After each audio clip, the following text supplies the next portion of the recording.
की पोल तो मैं खोलूंगा।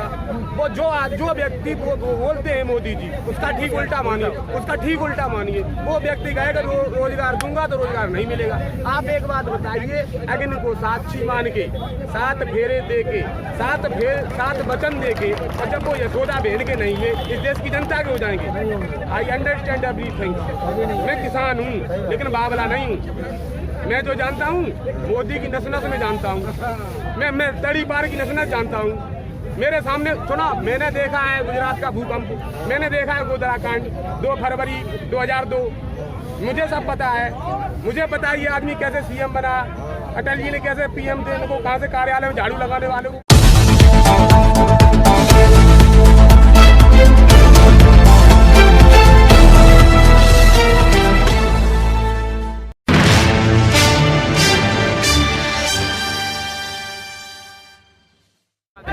मुझे किसी सरकार के व्यक्ति से कोई वो नहीं है गुरेज। मुझे मोदी जी से कोई प्रॉब्लम नहीं है। मुझे मोदी जी की नीतियों से प्रॉब्लम है। मोदी जी जो बिल लाए उससे मुझे प्रॉब्लम नहीं है। जो फार्मूले वो लागू कर रहे हैं हमें उससे प्रॉब्लम है। क्योंकि घाटे में मैं जाऊंगा उनके फार्मूलों से। जो आप मोदी मीडिया की उसकी बात कर रहे हैं तो उसमें ये है कि कुछ मीडिया के बंदे ऐसे आते हैं जैसे सरकार के वकील बन के आते हैं, तो सरकार की तरफ से लॉयरिंग कर रहे हैं, एडवोकेटिंग कर रहे हैं, तो वो चीज़ मुझे अच्छी नहीं लगती है। अब सवाल कर रहे हैं किसान से, और किसान से सवाल करके जब वो पूछते हैं कि विपक्ष क्या कर रहा है, अरे विपक्ष को मुझे कोई मतलब ही नहीं है। जब यहाँ पे लड़ाई गवर्नमेंट वर्सेस फार्मर है, सरकार के और किसान के बीच की लड़ाई है, तो फिर यहाँ पे विपक्ष के क्या माने, विपक्ष का क्या मतलब है। सरकार मैंने बनाई, दिल्ली में उनको मैंने बिठाया। ये कोई वो राजतंत्र की व्यवस्था थोड़ी है। न मोदी जी किसी राजा के लड़का है। चाय बेचने वाले व्यक्ति को जब उन्हें प्रधानमंत्री बना दिया दिल्ली के, उसने पार्लियामेंट में सबसे बड़े मंदिर में बैठा दिया, तो अब उन्हें ये बताने के लिए कि मेरे पास में जो व्यवस्था है, देखो राजतंत्र से गणतंत्र और गणतंत्र के बाद गणतंत्र पर भी अगर कुछ हावी हो सकता है तो वो जनतंत्र हम जो ये काम कर रहे हैं वो जनतंत्र के तहत कर रहे हैं। और मुझे लग रहा है कि जैसे देश में गणतंत्र भी खत्म हो रहा, हमें किसानों को ऐसे कानूनों की श्रीमान जरूरत नहीं है। सर वो बहुत अच्छी बात कर रहे हैं। और बात करता हूँ, सब जो अच्छे कपड़े पहन के आ रहे हैं या जो कोट पैंट पहन के आपने जैकेट बढ़िया वाली पहन रखी है, आपको किसान क्या चाहते हैं? क्यों किसान नहीं मान रहे बताइए, क्यों किसान नहीं मान रहे? मैं बता दूं, कोट पैंट और अच्छे कपड़े पहनने का मतलब ये है, मेरे पिताजी के 3 लड़के हैं। बड़ा भाई मेरा प्राइवेट जॉब कर रहा है, इंजीनियर है देहरादून में। छोटा भाई सीआरपीएफ में कमांडेंट है, और मैं खेती कर रहा हूँ और 10 एकड़ का किसान हूँ। तो जो ऊपर जो कहते हैं जिनकी मानसिकता खराब है कि अच्छे कपड़े पहनने वाले किसान नहीं हो सकते, तुम्हारी मानसिकता इतनी गलत है। किसानों को गंदे कपड़ों में और टूटी झोपड़ी में देखना चाहते हो। और मैं एमएससी एग्रीकल्चर से हूँ, मुझे मालूम है खेती किसानी में कितनी लागत आती है। इन गद्दारों को, हरामजादों को नहीं मालूम है, जो बिना पढ़े लिखे लोगों से सलाह लेके और बिल बना के पास कर देते हैं। जैसे भाई की डेट ऑफ बर्थ भी ओरिजिनल है और डॉक्यूमेंट्स भी। तो क्या लगता है कि मतलब एक चाय बेचने वाला, आपने बताया प्रधानमंत्री बन सकता है, तो एक किसान खेती करने वाला अच्छे को नहीं, ये तो बिल्कुल सही बात है। और मुझे इससे भी गुरुजी ने प्रधानमंत्री चाय बेचने वाले, मुझे उनके पहले विचार अच्छे लगे, उनकी कहानियां अच्छी लगी कि किसान को तरक्की पे ले जाएंगे, देश को तरक्की पे ले जाएंगे, कितना काला धन है वो वापस ले जाएंगे, और जितना बेरोजगार घूम रहा है सबको नौकरी दे देंगे, सबके कलेश खत्म कर देंगे। हम लोगों को लगा ये अच्छा काम करेंगे, इसलिए उनको प्रधानमंत्री बना दिया। मुझे पता नहीं था कि अंदर अंदर अडानी अंबानी से मिले हुए हैं कि नीता अंबानी से भी मिले हुए हैं, मुझे पता नहीं था। लेकिन आज लग रहा है ये अडानी अंबानी नीता अंबानी से सबसे मिले हुए हैं, जो उन्हीं के लिए काम करना चाहते हैं, देश के किसान को बाहर में झोंकने का काम कर रहे हैं। क्या कारण है कि मतलब आपने जमीन से काम करते, जमीन में मिले रहते हैं, और जिनको आपने दिखाया आपकी मर्तबा वार्ता हो गई है आपके जो नेताओं की, क्या कारण है, क्यों नहीं माने, क्या कारण ऐसे हरकत किस कारण की जिससे कि नुकसान हो? देखिए, सही बात तो ये है कि उनके अंदर ईगो ज्यादा है, सरकार के अंदर ईगो ज्यादा है कि अब हमारी विश्व पटल पे बेइज्जती हो जाएगी अगर मैंने ये बिल रद्द कर दिए तो। एक कहावत है ना छोटी सी कि गर्म दूध न उगलने के न पीने के। अब इस सरकार के गले में गर्म दूध है, न तो उगल सकते हैं न पी सकते हैं। अब यहाँ रही बात इसकी कि अब गले की हड्डी बन गई। अब ये रहा कि हमारे नेताओं ने यस नो की पट्टिका दिखा दी है।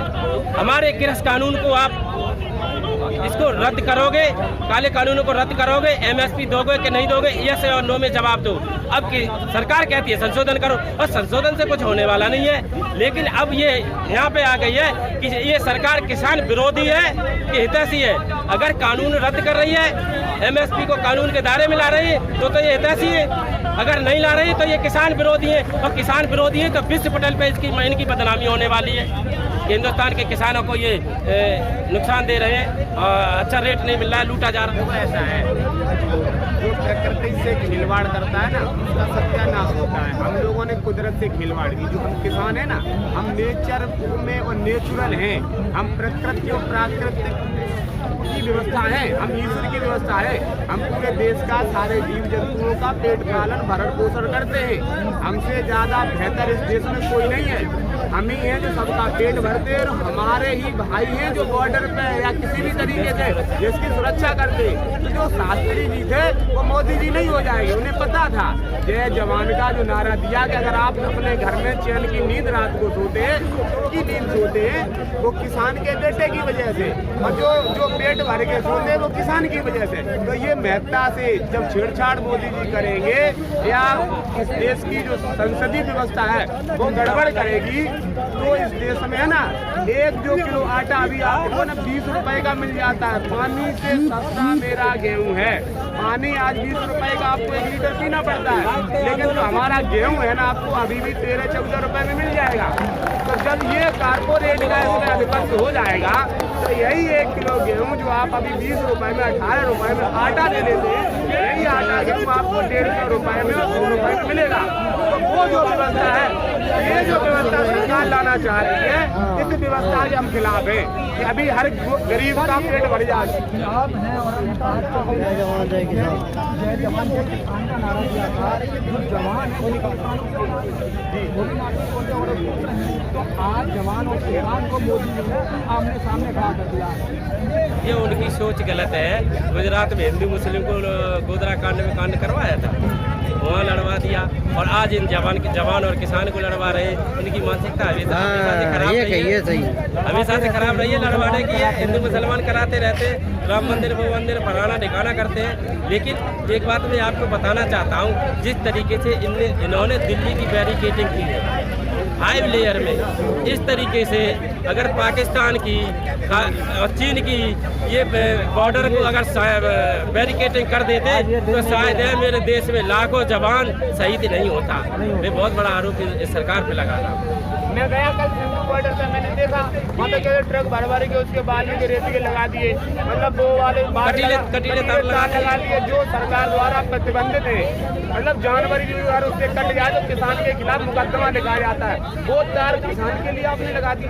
मतलब मैं बता पब्लिक लगाया करती थी, अब सरकार लगा रही है, किसान दिल्ली में ना आ जाए। अरे हम कहीं आतंकवादी है क्या? बताइए, मेरे वोट से आपको ताकत मिली है, और उसी ताकत का गुरूर आप मुझे किसानों को, देश के किसानों को दिखाना रहे। समय आएगा चूर चूर कर देंगे। आप जैसे बात कर रहे हैं 9 तारीख को 8 तारीख पूरा भारत बंद, और 9 तारीख को भी अगर आपने बात नहीं मानी, अगला आपका कदम क्या होगा? देखिए, पहले मेरे ऐसे होंगे, सुनो, कदम अभी तो मेरा केवल फार्मिंग का कदम है, फिर उसके बाद में मुद्दे और उठाऊंगा। इस देश में ना EVM को भी मैं बंद करवाऊंगा। मैं ये बताऊंगा, मैं तो EVM कमेटी हो, सुनो, ये मुद्दा एक नहीं रहेगा। अब जब सरकार मेरे टकर आ रही है तो सरकार ये न समझे कि किसान है ना केवल मिलों को ही लेके बात कर रहा है। सरकार किसान जब खड़ा हो जाएगा, हम 72% है श्रीमान, तो सरकार बनती है मात्र कितने पे? 65% तो जिसमें वोट पड़ते हैं अधिकतम, और न्यूनतम 30% जिसको वोट मिल जाती है उसकी सरकार बन जाती है। हम तो 72% ऑलरेडी है। सरकार को ऐसे शुद्ध कर देंगे, सरकार कल्पना भी नहीं कर सकती। देखा जब से ये सरकार आई है, अलग-अलग किसानों से टकराएगी, अलग-अलग गुटों में जिस तरीके से पहले वो किसानों वाला कर दिया, पहले वो जातिवाद शासन कर रहे थे। तो अगर आपकी बातों को नहीं माना जाता तो क्या होगा? नहीं, एक मिनट, जैसे वोट देने का प्रावधान था, अगर ये किसी कैसे भी वोट लेने का प्रावधान होता तो अभी तक तो मोदी जी 9 दिन डटते नहीं, 9 दिन में किसान अपना वोट वापस लेके गुजरात वापस भेज देता। अब यहाँ एक बार वोट देने के बाद वो वापस लेने का 5 साल में प्रावधान नहीं है। अगर ये भी किया जाए तो ऐसे जो मोदी जी इनको तो जनता तुरंत शुद्ध कर दिया करे। सर, पिछली बार 2014 का जब चुनाव हुआ, जब मोदी ने बात किए थे कि भाई हम 2 करोड़ नौकरियां देंगे, किसानों के जो कर्जा उसको माफ कर देंगे, दुनिया भर की बातें करी थी। लेकिन इस बार जो कोई बात नहीं करो, आप लोगों ने बातें करी।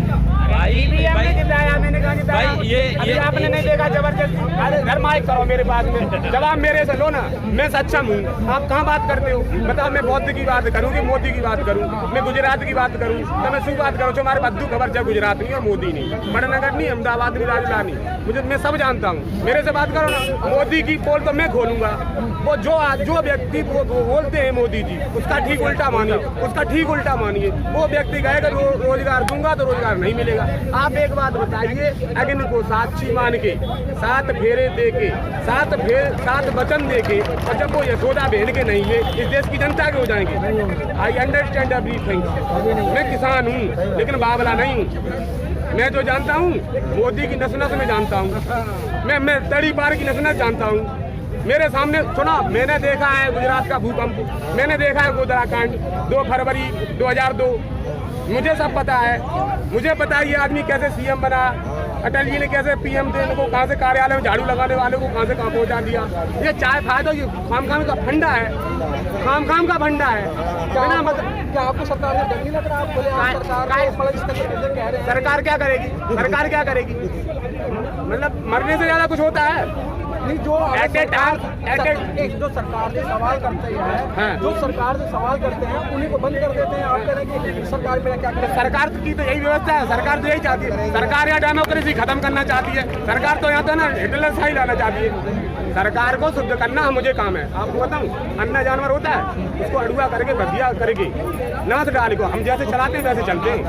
हाँ, सरकार उस दिमाग में, हम किसान हैं, अन्ना को नाथ डाल के बदिया करके और जैसे हंसते हैं वैसे चलता है। सरकार अपने दिमाग खोल ले, किसान से टक्कर है। अभी उत्तर प्रदेश के अंदर एक आप लोगों के लिए स्पेशल टास्क फोर्स भी बना दिया है, क्योंकि इस फोर्स पे विश्वास नहीं रहा तो योगी एंड कंपनी ने स्पेशल टास्क फोर्स भी बनाया है। एक्चुअली में एक बात बताऊँ, मतलब योगी मोदी जी से बढ़ के योगी जी है। एक बात बताओ, गौतम बुद्ध को आप जानते हैं? गौतम बुद्ध राजा के पुत्र, अगर वो चाहते तो राजा बनते। ये आदमी अपने घर से साधु बनने के लिए गोरखपुर तक आए और वो भी नागा पंथ लिया। मतलब इस पंथ में आने के बाद में माँ बाप परिवार संसार से सबसे नाता खत्म। जब आप एकदम योगी हो गए थे, बड़े योगी बन गए थे, तो ऐसी क्या आपके अंदर विलासता थी? ये मतलब सिद्ध करते हैं ये लोग कि मंदिरों में, मस्जिदों में और उसमें कुछ नहीं रखा है। जो अधिकार है ना संवैधानिक तहत हमें बाबा भीम ने दिए, अम्बेडकर ने जो दिए, जो कॉन्स्टिट्यूशन के अधिकार मुझे है ना अम्बेडकर ने दिए। इन्हें सबको पता है, ये पुजारियों को, ढोंगियों को, मोदी को, योगी को, कि संवैधानिक अधिकार के तहत हम देश में है ना अपना साम्राज्य स्थापित कर सकते। और ये वो उस संविधान को खत्म करके, इस संविधान को खत्म करके और राजतंत्र जैसी व्यवस्था दोबारा से क्रिएट करना चाहते हैं। तो वो होने नहीं देंगे, ये अपने दिमाग से ये फितूर निकाल दें। अच्छा, गौतम बुद्ध की बात करिए आपने। गौतम बुद्ध ने कहा था कि आपको शांति की व्यवस्था करना चाहता है, शांति रहनी चाहिए, हम युद्ध की तरफ जाते नहीं है। उन्होंने तो युद्ध मांगा नहीं तो अब ये बात तो भाषण में जो करते हैं ना मोदी जी, केवल भाषण में करते हैं। बुद्ध युद्ध सबकी बातें ये करते हैं, लेकिन एक्चुअल में केवल थोड़ा बाहरी आवरण देख लेने से और बाहरी ज्ञान हासिल करने से कोई आप है ना वो नहीं बन जाएंगे। सुखदेव जी, परीक्षित महाराज नहीं बन जाएंगे आप। ये जो थोड़ी मोदी तो जहाँ पहुँच गए। आज तक मैंने देखा है चौकीदार के पास पहुँच गए, चौकीदार बन गए। गधा देख लिया तो उससे पेड़ा ले ली, मास्टर जी देख लिए तो वहाँ ले लिए। उस शहर में पहुँच गए तो मेरा उस शहर से बड़ा नाता है। आज तक मोदी जी ने ये कभी नहीं कहा चौकीदार कह दिया, फिर हमने उनको है ना जुटलर कह दिया, फिर हम जुमलेबाज हो गए वो। और फिर अब तो गप्पू कहने लगे लोग उनको, फेंकू कह दिया, फेंकू कहने लगे उनको। तो ये सब बने अब। लेकिन आज तक मोदी जी को किसी ने ये नहीं कहा कि किसान, या मोदी जी ने भी नहीं कहा कि किसान। तो ये जो किसान विरोधी, अब वो काय के लिए कहेंगे? वो नीता अंबानी, अडानी और वो क्या नाम अंबानी, ये सारे बंदे हैं। और सुनो, ये आदमी को जिसने प्रमोट किया, चाहे वो राजनाथ जी रहे हों, आडवाणी जी का माइक लेके ये भाषण दिलवाते थे, तो आडवाणी जी को ठंडा कर दिया। तो मुरली मनोहर जोशी और कोई भी रहा हो, मुझे तो सारी की सारी बातें पता है श्रीमान, इसलिए मेरे से न कहलवाओ। इनकी है ना, इनकी पूरी पोल सारे बंदे जान चुके हैं। और सही बात है, ये किसानों का अगर इन्होंने 9 तारीख को नहीं किया तो इसमें बड़ा पॉइंट और हम किसान जोड़ेंगे, ईवीएम को भी इसमें जोड़ेंगे, जिससे ईवीएम खत्म करवाएंगे, बैलेट पेपर से है ना हम लोग वोट डलवाएंगे।